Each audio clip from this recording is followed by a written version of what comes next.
God's Word today, February 16th. We're looking at reading Leviticus 26 and 27 and Acts 23. And we're going to jump right into Leviticus as we close out the book of Leviticus. You're like, finally. But the next book is the book of Numbers, just so you know. And what we find here in chapter 26 is this list of blessings for obedience. Blessings for obedience. Interesting. And so that's the kind of relationship it was. It was, if you're doing these things, here's what it's going to look like for you. If you don't do these things, and you do the things that according to your will and according to your own ways, this is what it's going to look like. So God was very clear, right? You follow me, here's what it looks like. You do what I ask, here's what it will benefit you. If you don't, here's what's going to happen. Here's how it's going to go down. So none of the things that happened in the nation of Israel over the years should have been a surprise to them. It talks about not making idols, because I'm the Lord your God. Keep my Sabbath. If you walk, verse 3, in my statutes and observe my commandments, and then underline this part, do them. Then I will give you your rains in the season, the land shall yield its increase, and the trees of the field shall yield their fruit. It goes on to talk about peace in the land and remove harmful beasts from the land. The enemies will fall. You'll be fruitful, verse 9, and multiply, and you will confirm my covenant with you. You shall eat old, store, long kept. You shall clear out of the old to make way for the new. I will make my dwelling among you, and my soul shall not abhor you. I will walk among you, and will be your God. You shall be my people. I am the Lord your God who brought you out of the land of Egypt, that you should not be their slaves. And I have broken the bars of your yoke and made you walk erect. In all of that, here's what it's going to look like. And here's who I am and what I've done for you. Past faithfulness, past goodness, present and future trust. Based on track record. That's what God's saying. Look, I'm the God who brought you out of Egypt. You were slaves and now you're not. And I'll be with you. I will walk with you. In obedience, there's blessing. And then he goes on to say, but, verse 14, if you not listen to me, and you not do all these commandments, if you spurn my statutes and your soul abhors my rules, so that you not do all my commandments, but break my covenant, then I will do this.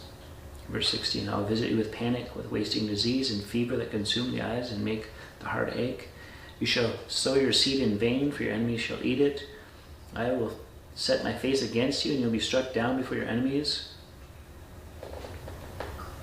And, he kind of spells it out as you read through that, and read through it slowly.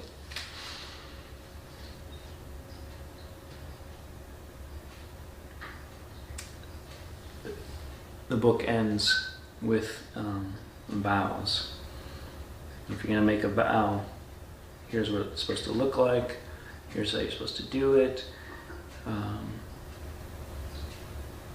It ends in verse 34 of chapter 27. These are the commandments that the Lord commanded Moses for the people of Israel on Mount Sinai. What's all that mean?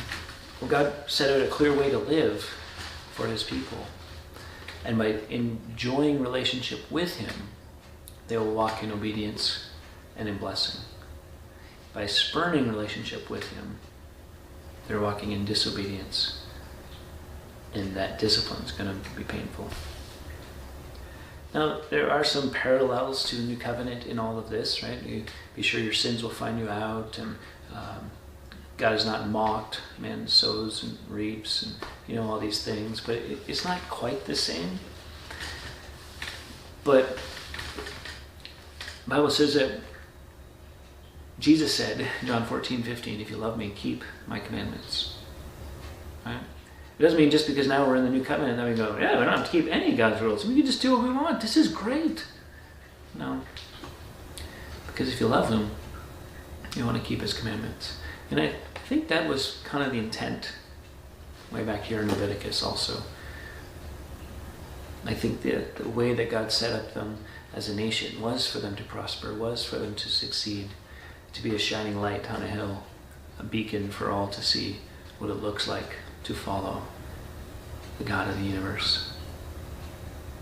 That's still true today for the Christian. We're light and salt in this world. And when we live our lives mixed in with the world and the culture and the customs and the ways of, we take our testimony down a notch or two. Because people wonder, well, what's different? What's attractive about that? But when we're walking with the Lord, and there's a genuineness, and there's love, that'll draw people. And you'll be able to just clearly go, look, it's not me. I'm still messing up. But overall, I'm just secure in Jesus. There's a love in my heart and in my life. And that's what you're seeing. I'm thankful that we're not under the law anymore, that we're under grace. But it's not necessarily easier. It's different. We shouldn't just think, oh, well, it's fine. We're still called to holiness. We're still called to live set apart. It's not going to happen all at once. Let's continue moving forward. Till next time, keep growing, little by little.